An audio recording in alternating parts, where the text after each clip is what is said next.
খিদে পেয়েছিল বাসন্তীর, তবুও খাবার আগলে বসে আছেন। ছেলে না ফিরলে একা একা বসে খেয়ে নিতে পারেন না। সেই কোন সকালে দুটো বিস্কুট আর চা খেয়ে বেরিয়েছে ছেলে। এখনও ওর ফেরার সময় হয়নি।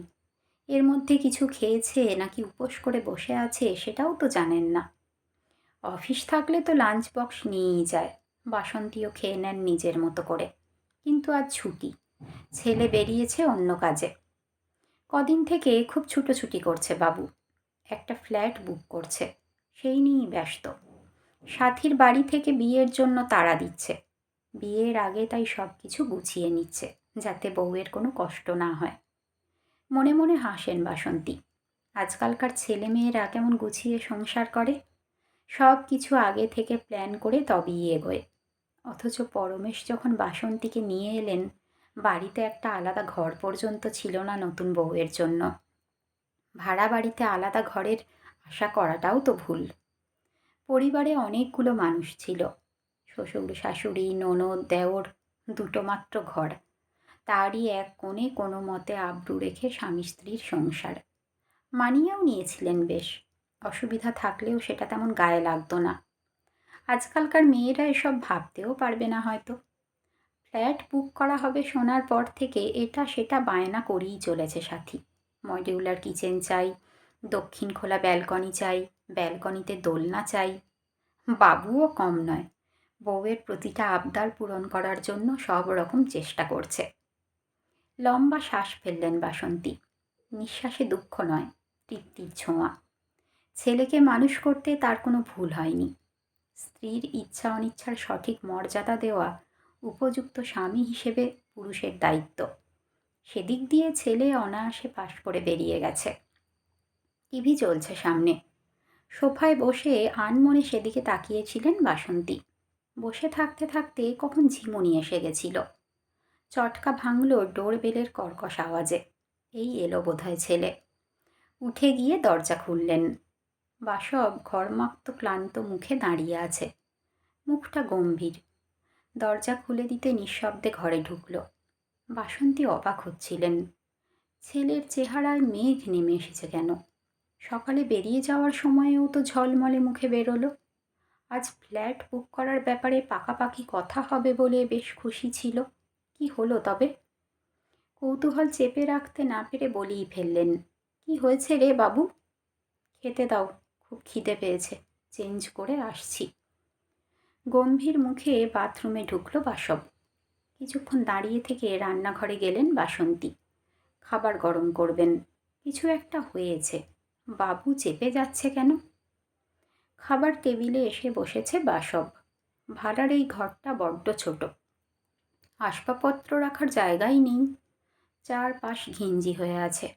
সাথীদের বিশাল বাড়ি, বিশাল বিশাল ঘর, একান্নবর্তী পরিবার ওদের। ওরকম বাড়ি থেকে এসে এই ছোট্ট ঘরে ওর অসুবিধে তো হবেই। সে কারণেই তড়িঘড়ি ফ্ল্যাটটা বুক করতে চাইছে। কিন্তু প্রমোটার চয়ন মল্লিক মহা ধড়িবাজ লোক। আগে এক কথা বলেছিল, এখন অন্য কথা বলছে। সুযোগ বুঝে চট করে ফ্ল্যাটের দাম বাড়িয়ে দিয়েছে। এটা সেটা হিসেব দেখিয়ে ফাঁকতালে অনেকগুলো টাকা বাড়িয়ে দিয়েছে। যে কারণে ডাউন পেমেন্ট যেখানে 10 লাখ ছিল সেটা 15 লাখে গিয়ে দাঁড়িয়েছে। মা ভাত বেড়ে দিয়েছে।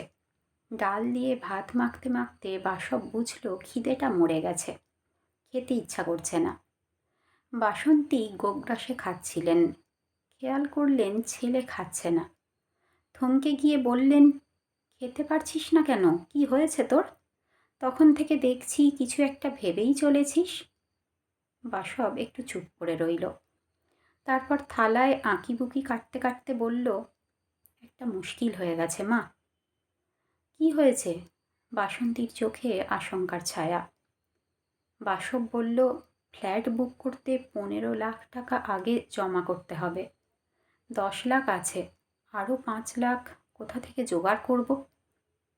বাসন্তী কোনো মতে বললেন, সর্বনাশ। বাসব বলল, টাকা জোগাড় করতে না পারলে ফ্ল্যাটটা ছেড়ে দিতে হবে মা।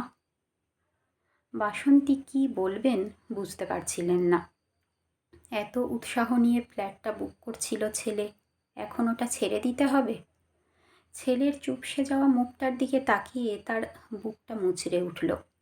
অস্ফুটে বললেন, এখন কি হবে? বাসব বলল, জানি না, লোনও তো আর নিতে পারবো না। কি একটা আশায় দু চোখ ঝলমল করে উঠল বাসবের।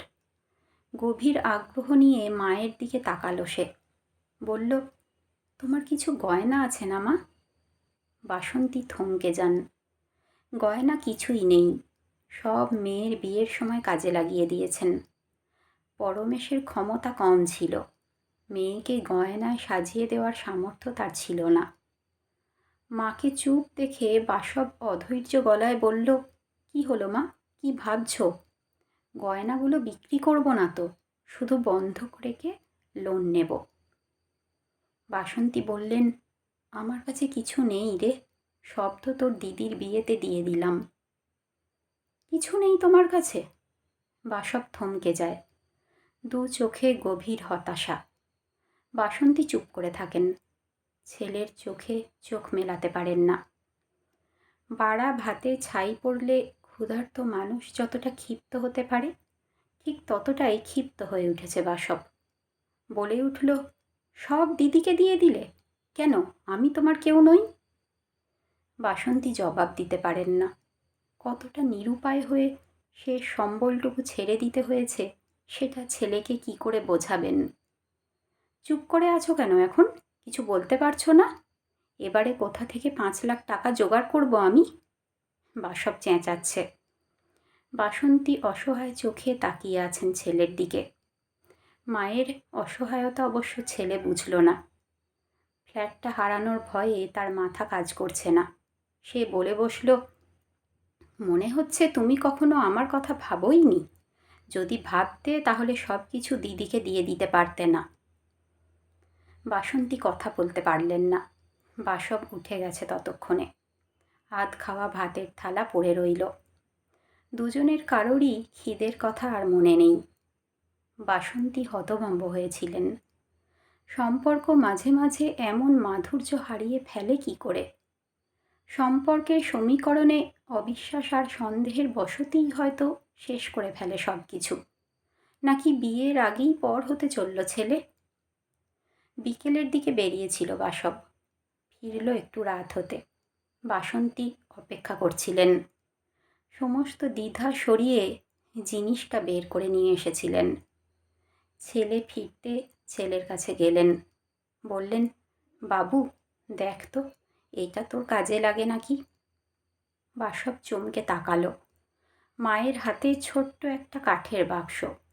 দীর্ঘ ব্যবহারে জৌলু সারিয়েছে, রং চটে গেছে। বাসব বলল, কি এটা? খুলে দেখ না। বাসন্তী কুণ্ঠিত ভঙ্গিতে হাসলেন। বাসব অবাক হয়ে খুলল বাক্সটা। একটা চেইন আর লকেট ঝকঝক করছে ভেতরে। বাসন্তী বলল, বিয়ের পর তোর বাবা এটা দিয়েছিল আমাকে, আর কখনো তো কিছু দিতে পারেনি। বাসব কিছুক্ষণ চুপ করে রইল। তারপর বলল, এটা তোমার কাছেই রাখো মা। কেন, এটাতে অনেকটা সোনা আছে কিন্তু, দেখ না। বাসন্তী আবার বলল, বাবার প্রথম উপহারের স্মৃতি যেটা তুমি এতদিন আগলে রেখেছ, সেটা আমার চাই না মা। এটা ফ্ল্যাটের জন্য কাজে লাগালে আর যাই হোক আমি সুখ পাবো না। বাসন্তী বলল, তাহলে ফ্ল্যাটের কি হবে? বাসব বলল, একটা ব্যবস্থা করে নেব, নইলে ফ্ল্যাট পরে নেব। সাথীও সব শুনে বলেছে এত তাড়াহুড়ো করতে হবে না। বাসন্তী তাকিয়েছিলেন, দু চোখে বিস্ময়। বাসব মাকে জড়িয়ে ধরল। আজ রাগের মাথায় অনেক ভুলভাল কথা বলেছি মা, ক্ষমা করে দিও। বাসন্তী কথা বললেন না। তার বাসব শুধু স্বামী হিসেবে নয়, ছেলে হিসেবেও উপযুক্ত। ছেলেকে একেবারে ঠিক মানুষ করতে পেরেছেন ভেবে এক অদ্ভুত তৃপ্তিতে তার বুকটা ভরে উঠল।